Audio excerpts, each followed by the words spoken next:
हमारे साथ अभी दो लोग हैं, इशिता सिंह और संजय बिश्नोई। संजय को आपने पहले देखा है संतोष में, 12th फेल में की फिल्म आ रही है जिसका नाम है पारो पिनाकी की कहानी। हमारे देश में एक प्रथा है लड़की बेचने की प्रथा, जो परिवार अपनी बेटी को खुद बेचते हैं। ऐसे लोगों की लव स्टोरी है जिनके बारे में समाज में हमें बहुत जल्दी से हम उनको इग्नोर कर देते हैं। वो टॉयलेट के अंदर मिलते हैं क्योंकि उतना ही अफोर्ड कर सकते हैं। तो आप इस रोल के लिए क्या कभी आप मैनहोल में गए थे? ये फिल्म क्यों चुना आप लोगों ने? धुरंधर जैसे फिल्मों की जगह है, वैसे पारो पिनाकी की कहानी जैसी फिल्मों की भी जगह है हमारे देश में। मतलब दो ऐसी फिल्मों में काम किया जिनको बहुत ही क्रिटिकल अक्लेम मिला। जैसे पहली फिल्म 12th फेल हो गई, उसके बाद आप संतोष में आपने काम किया। संतोष को ग्लोबल लेवल का रिकॉग्निशन मिला फिल्म को, लेकिन उस फिल्म की ऐसी बदकिस्मती रही, इंडिया में रिलीज ही नहीं हो पाई। अगर ये कि CBFC से उन्हें सर्टिफिकेट मिल जाए जिसपे बहुत सारे कट्स मांगे जा रहे हैं। आपकी पहली फिल्म है ये? नहीं, मैंने इसके पहले मुल्क में काम किया है अनुराग सिन्हा जी के साथ। ऋषि कपूर जी, तापसी पन्नू, नीना गुप्ता जी, मेरा वो पहला काम था। मैंने सुना कि इस फिल्म को लेके संसद वगैरह में चर्चा हुई है। क्या ही पिन पॉइंट करें, I mean every year there is a new rule. अपने छोटे से ही करियर में काफी ऐसे फिल्म मेकर के साथ काम कर लिया है जो काफी माने हुए लोग हैं। Vidhu Vinod Chopra is a legend, तो 12th फेल भी एक कमाल का एक्सपीरियंस था मेरे लिए। हम रियली लकी कि इस तरह के डायरेक्टर्स के साथ काम करने का मौका मिला कि हम किसी दिन उस जगह जाएंगे जहाँ चांद और तारे बिखरे पड़े और उस ढेर में से अपना चांद और तारा लेके आ जाएंगे। हेलो, मेरा नाम है श्वेतांक और आप देख रहे हैं लल्लन टॉप सिनेमा। हमारे साथ अभी दो लोग हैं, इशिता सिंह और संजय बिश्नोई। संजय को आपने पहले देखा है संतोष में, 12th फेल में और द दिल्ली फाइल्स में। इशिता के पिताजी आप नेता संजय सिंह हैं, लेकिन अब इनकी पहचान बदलने वाली है क्योंकि इनकी भी फिल्म आ रही है जिसका नाम है पारो पिनाकी की कहानी। पहले तो ये बताइए कि क्या स्टोरी है, क्या है पारो पिनाकी, कौन लोग हैं ये? ये एक बहुत प्यारी लव स्टोरी है जो समाज के दो मुद्दों पे बनी है और बहुत ही बखूबी तरीके से हमारे डायरेक्टर रुद्र जटौन सर ने उसे दिखाने की कोशिश की है।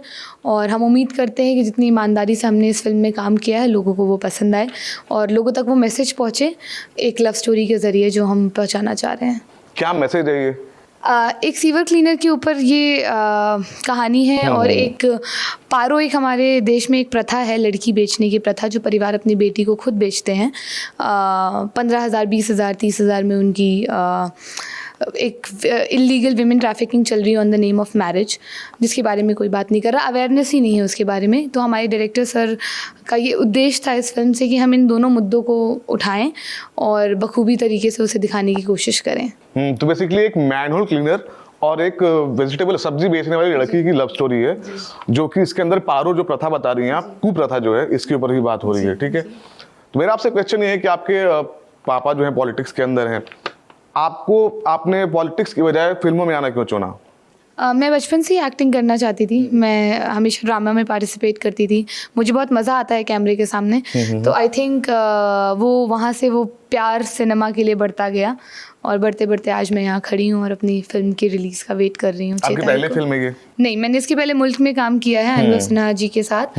ऋषि कपूर जी, तापसी पन्नू, नीना गुप्ता जी, मेरा वो पहला काम था एंड आई एम ग्रेटफुल कि मुझे इतने लेजेंडरी एक्टर्स के साथ, इतने बेहतरीन डायरेक्टर के साथ काम करने का मौका मिला। और ये अब नई फिल्म जो दूसरी आ रही है उसके लिए बस हम जनता का प्यार चाहते हैं।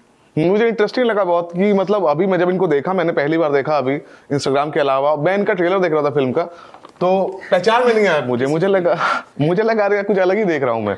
तो इस चीज़ इंटरेस्टिंग लगी मुझे कि डी ग्लैम जो लुक है वो काफ़ी वर्क कर रहा है। और मतलब मेरा एक क्वेश्चन ये था आपसे कि जब आप फिल्मों में आते हैं तो आप ना एक सेफ रूट चुनते हैं ना, कि सेफ, कुछ फिल्में सेफ फिल्में होती हैं कि सबको पता है कि बॉक्स ऑफिस में फटेगी, परफॉर्म करेगी, ये होगा, एक्colades आएंगे, ये सब होगा। ये फिल्म क्यों चुना आप लोगों ने? दोनों से मेरा सवाल है ये। क्योंकि हर तरीके का सिनेमा बनना चाहिए। सिर्फ कमर्शियल सिनेमा, मारधार, ड्रामा, डांस अगर बनता रहेगा तो I think cinema will not do the justice. हमारी कोशिश हमेशा ये रहती है एज एन एक्टर कि आप हर तरीके का किरदार, हर तरीके का एंटरटेनमेंट ऑडियंस तक पहुंचा सको। जैसे धुरंधर जैसे फिल्मों की जगह है, वैसे पारो पिनाकी की कहानी जैसी फिल्मों की भी जगह है हमारे देश में और लोग उन्हें भी देखते हैं, देखना पसंद करते हैं, प्यार देना पसंद करते हैं। तो इसलिए इस तरीके के सिनेमा बन रहे हैं और आगे और भी बनते रहेंगे। चलिए, संजय से मेरा सवाल है। संजय, आपने मतलब दो ऐसी फिल्मों में काम किया जिनको बहुत ही क्रिटिकल अक्लेम मिला। जैसे पहली फिल्म 12th फेल हो गई, उसको बहुत पसंद किया गया। फेल नहीं हुई, वो पास हो गई फिल्म, तो फिल्म का नाम 12th फेल था, जिसको इंडिया में बहुत पसंद किया गया, बहुत फिल्म में अच्छी कमाई भी की। उसके बाद आप संतोष में आपने काम किया। संतोष को ग्लोबल लेवल का रिकॉग्निशन मिला फिल्म को। कान फिल्म फेस्टिवल में गई, मामी के लिए, मामी प्रीमियर हुई। लेकिन उस फिल्म की ऐसी बदकिस्मती रही कि वो फिल्म जो दुनिया भर में देखी और सराही जा रही है वो इंडिया में रिलीज ही नहीं हो पाई।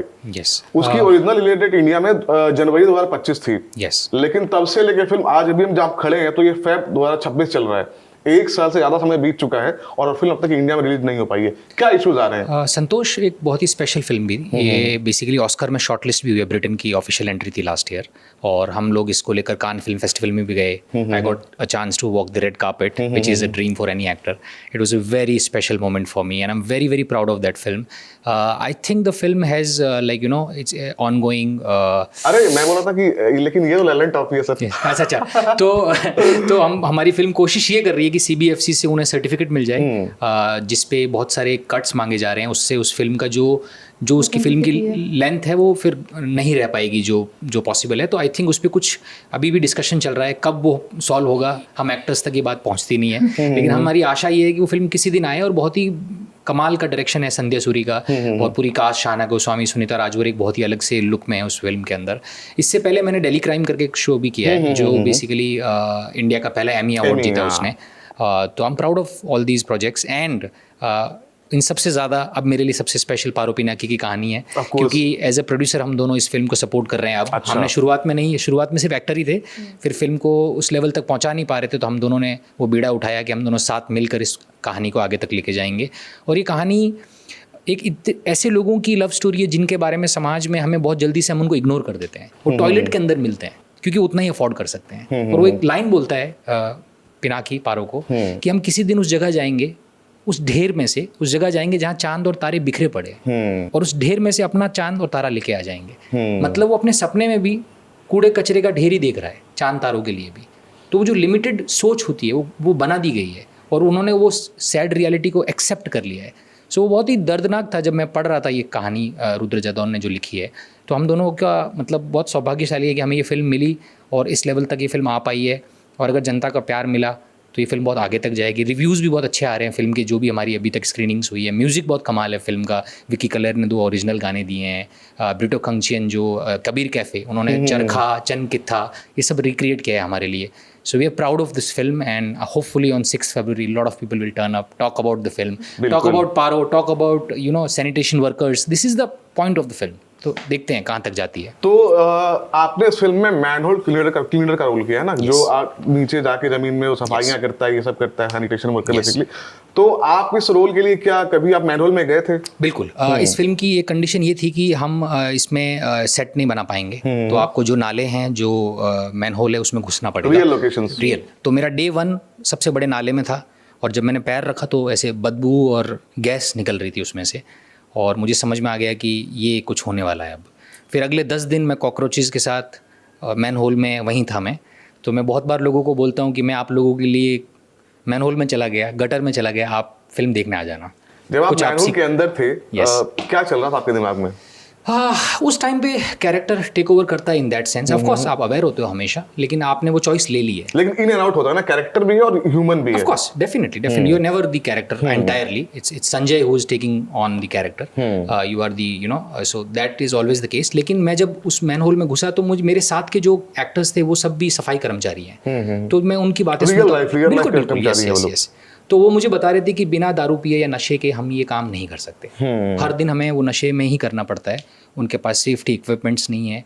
तो ऐसे मोमेंट में होता यह है कि आपको ना अपने दर्द या अपनी कंडीशन ज़्यादा उन लोगों का वो समझ में आता है कि उनके पास तो कुछ भी नहीं है, और वो मौका अगर आपको दर्शाने का मिल रहा है पर्दे पर, तो आपके 5-10 दिन की इनकन्वीनियंस कोई मैटर नहीं करती है। And that is how I look at films, that is why I picked this subject.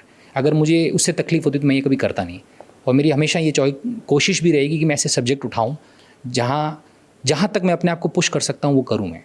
सो इसी कोशिश की वजह से हो गया वो, मतलब।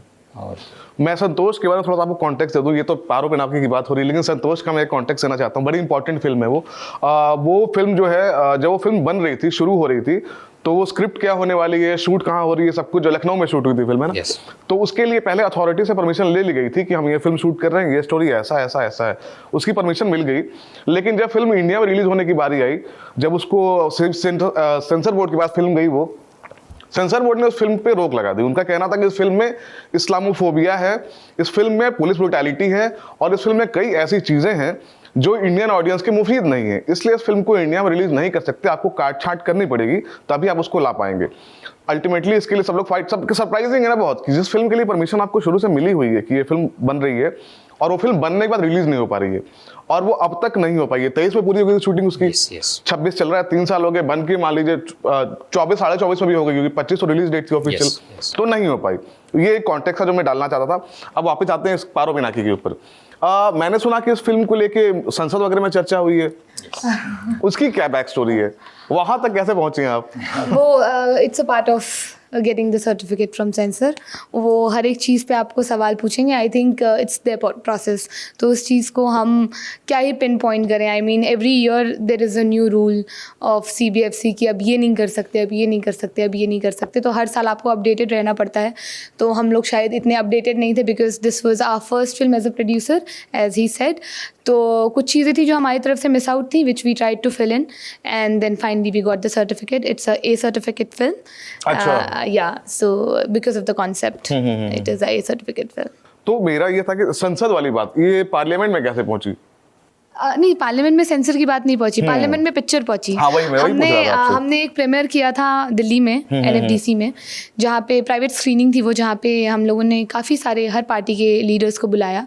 बहुत लोग आ पाए, बहुत लोग नहीं आ पाए, क्योंकि पार्लियामेंट चल रहा था, काफ़ी देर तक चला पार्लियामेंट उस दिन। तो जो भी लीडर्स आ पाए वो आए, उन्होंने हमारे फिल्म के बारे में काफ़ी अच्छा बोला, जिसकी वजह से हमें ये हिम्मत मिली कि हम फिल्म को थिएटर तक ले जाएँ। उसके पहले हमने फिल्म का सपना बहुत छोटा सोचा था कि हम फेस्टिवल में जाएंगे, फिर हम OTT पे बेच देंगे, because you don't get the confidence to release it in theaters. Theatre के लिए एक अलग स्ट्रैटेजी चाहिए, जो हम इतने we are not the expert in that. Equipped नहीं है उसके लिए। हाँ, but we are grateful and we are blessed that we are coming in theaters on 6th Feb and we gotten a chance to do that. So तो अच्छा, इस पे मेरा एक और, अब पॉलिटिक्स और सिनेमा का ऐसा रहता है कि बहुत अमलगमेशन बहुत ही हिस्टोरिकल रहा है। तो जब आप कोई पॉलिटिशियन का जो फैमिली मेम्बर है, बच्चे हैं, जब वो फिल्मों में आते हैं, तो उसमें उनके पिताओं की कितनी भूमिका होती है? बहुत ज़्यादा। मेरे पिताजी की तो बहुत भूमिका है, क्योंकि उन्हें सिनेमा देखना बहुत पसंद है। He is a movie buff, उन्हें गाना गाना बहुत पसंद है। तो जैसा आप उनको देखते हैं अपने प्रोफेशन में, he is very like strict and very correct with his words, but in real life he is like a normal father जो अपने बच्चों के साथ बैठ के बातें करते हैं, चिल करते हैं, रिलैक्स करते हैं, और अपने बच्चों के ड्रीम्स को बिल्कुल पूरी तरीके से सपोर्ट करते हैं। बैक एंड पे कॉल करके काम नहीं दिलवाते हैं, बट सपोर्ट करते हैं कि तुम अपनी जर्नी में रहो, जब तुम गिरोगी तो मैं वहाँ पे I will support you, but this is your journey and you have to do it on your own. I will not call anyone, and I think because of that only I am standing here and I am doing a film like Paro Pinaki Ki Kahani, because of this 10 years of struggle, और I can say the journey of my acting. मैं 3 साल अस्मिता theatre group Arvind गौर जी के साथ trend हुई हूँ, तो वो बहुत कॉन्फिडेंस आया थिएटर से सिनेमा तक। सिनेमा में थिएटर की एक बहुत अहम भूमिका है, क्योंकि थिएटर में आप लोगों को 1 to 1 मिलते हैं, वहाँ पे कोई कट नहीं है, वहाँ पे कोई रीटेक नहीं है, वहाँ पे it's a 1 go stage show. तो अगर आप वो कर लेते हैं तो कैमरा आपके लिए काफ़ी आसान हो जाता है। तो I think the learning was very good, that's why like I am here where I am. जब जैसे अरविंद केजरीवाल हो गए या संजय सिंह हो गए, इन लोगों की जब जर्नी देखें या कई सारी ऐसी चीज़ें रही हैं, नायक फिल्म का बड़ा प्रभाव दिखता है इन लोगों के ऊपर, एक दिन का CM वगैरह। तो जब लोग डाइनिंग टेबल पे कहीं बैठे होते हैं, खाना वाना खा रहे होते हैं, चिल कर रहे होते, तो ऐसे रेफरेंसेस आते हैं, बातें होती हैं? नहीं, मेरे फादर जो हैं वो हमें पॉलिटिकली बहुत दूर रखते हैं। वो हमसे सिर्फ हमारे करियर की बात करते हैं, वो हमसे कभी अपने करियर की या अपने फील्ड का डिस्कशन नहीं करते हैं। और जब हम मिलते भी हैं अरविंद जी से या मनीष अंकल से, आई मीन अरविंद अंकल और मनीष अंकल से, they are like family more than like politician for us. तो उनसे भी यही बातें होती हैं, वो पूछते हैं क्या काम आ रहा है, अभी क्या कर रहे हो, तो we never have any kind of political discussion with them also. ठीक है। आपकी जो फेवरेट एक्ट्रेसेस कौन सी रही हैं इंडियन सिनेमा की या बाहर की भी? बहुत सारी रही हैं। आई मीन इंडियन सिनेमा में जिनके काम ने आपको वो किया, इन्फ्लुएंस किया। Tabu, I mean she is one of the great actor, Shabana Azmi, Smita Patil अपने टाइम पे।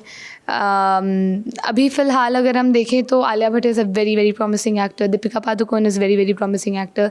बहुत सारे एक्टर्स का मैं नाम भूल भी रही होंगी क्योंकि बहुत सारे टैलेंट हैं हमारी इंडस्ट्री में, and they all are getting chance, we are getting chance, newcomers are also coming. Cinema थोड़ा चेंज हो रहा है, हर तरीके का कॉन्टेंट लोगों को पसंद आ रहा है। तो पहले वो जो कहते थे कि सिर्फ नोन चेहरे को काम मिलेगा या सिर्फ नोन चेहरे आगे बढ़ेंगे, आई थिंक अब वो दौर चला गया है। अब अच्छे काम को, अच्छे कंटेंट को लोग रिस्पेक्ट करते हैं, वैल्यू देते हैं और प्रमोट करते हैं। So we are totally like believing that our film will also connect to the people. आपने अपने छोटे से ही करियर में काफी ऐसे फिल्म मेकर के साथ काम कर लिया है जो मतलब काफी माने हुए लोग हैं, विनोद चोपड़ा, विवेक अग्निहोत्री, डेली क्राइम के कौन विवेक सी अग्निहोत्री नहीं, रिची मेहता थे वो, डेली क्राइम। नहीं, अच्छा डेली फाइल्स नहीं है वो, नहीं, डेली नहीं, क्राइम डेली है। क्राइम। तो ये आईएमडी को समझाना पड़ेगा, आईएमडी पे एडिट करने का ऑप्शन तो करवाइए। नेटफ्लिक्स का शो है डेली क्राइम, हाँ, सीजन वो 1 जानता सीजन हूँ 2। मैं। Yes yes. सो वो कंफ्यूजन होता है डेली फाइल्स और डेली क्राइम वाला। Daily crime. तो कैसा रहा, मतलब क्या आप सबसे मेजर डिफरेंसेस पाते हैं दोनों के काम करने के They तरीकों are very में? different, all of them. Richie Mehta is extremely research oriented. He's like a journalist. If you see Delhi Crime season 1, it's a reportage show. He worked with मतलब पुलिस के साथ 3 से 4 साल उन्होंने काम किया है, तो बहुत ही कमाल के तरीके से उन्होंने वो शो बनाया है। Vinod Chopra is a legend, जिस तरह की वो फिल्में बनाते हैं। तो 12th फेल भी एक कमाल का एक्सपीरियंस था मेरे लिए। I'm really lucky कि इस तरह के डायरेक्टर्स के साथ काम करने का मौका मिला, और इस बार मैं रुद्र जादौन के साथ काम कर रहा हूँ, जिन्होंने बहुत अनुभव सर के साथ भी बहुत काम किया है, मंजे हुए राइटर हैं, बहुत कमाल के डायरेक्टर हैं। तो ये उनकी पहली फिल्म है। यस, तो आप उनके बारे में भी ऐसे ही सुनेंगे अगले इंटरव्यू में कि रुद्र जादौन के साथ आपने काम काम करके किया बहुत है। मजा आया। बिल्कुल बिल्कुल। So I am very lucky with all. चलिए अभी हम इसको रैप करेंगे, लेकिन आपसे लास्ट एक क्वेश्चन है, आप लोगों ने रिसेंटली ऐसा क्या देखा, मूवी, शो, डॉक्यूमेंट्री, जो आप रेकमेंड करना चाहेंगे लोगों को? बहुत सारी मैंने जो, अगर होम बाउंड बहुत है। ही कमाल लगी मुझे, और ऑस्कर तक वो भी शॉर्ट लिस्ट होके पहुंची, बड़ा मजा है। एक फिल्म है साबर बोंदा, प्लीज साबर बोंदा देखिए आप, उसको इतनी इंग्लिश में प्यारी। पियर कैक्टस बुला रहे हैं ना? ये पियर कैक्टस बहुत प्यारी फिल्म है, कब आएगी मुझे नहीं पता, लेकिन I was like crying in the theatre after watching that film. Beautiful film. और भी बहुत सारे ऐसे शोज और फिल्म है, बट दो या Yes, thank you, yes. आपके रहे पिक अप। मुझे हॉरर सिनेमा देखना बहुत पसंद है, तो मैंने भी रिसेंटली एक वेब शो देखा है भय नाम का, जिसमें करण टैकर हैं। Very well made and very very good performance and overall the writing. So I think I would like to suggest people. अभी लोग वेब सीरीज़ देखना थोड़ा कम कर दिए हैं, तो ये काफ़ी समय बाद एक बहुत अच्छी वेब सीरीज़ जो मैंने देखी है, और भी आई होंगी शायद, मेरे से मिस आउट हो गया, but I would like to recommend it to people. Bhay and black warrant, या ब्लैक वारंट थोड़ा पुराना हो गया, रिसेंट में भय। सो these two are like very very good web series recently we got in the cinema. ठीक है, तो ये दो लोग थे इशिता सिंह और संजय बिश्नोई। प्लीज आप जाइए हमारी फिल्म देखिए 6 फरवरी को, पारो पिनाकी की कहानी, क्योंकि अभी उसको बहुत बहुत ज़्यादा ऑडियंस का सपोर्ट चाहिए। हमारे पास पैसे नहीं कि हम डिजिटल मार्केटिंग करें या बिल बोर्ड्स पे अपनी फ़ोटो छपवा दें, तो हमारे जो ऑडियंस है वो आप लोग हैं, हमारा जो सपोर्ट है वो आप लोग हैं, तो प्लीज़ सपोर्ट अस। संजय एक लाइन बोल के शायद आपको बेहतर कन्विंस कर पाएंगे। वो मैं हर जगह ये बोलता हूँ कि मैं आप लोगों के लिए गटर में चला गया, आप मूवी हॉल तक चले जाइए। हाँ, तो प्लीज़ आप चले जाइए। Thank you so much. Thank you so much, thank you.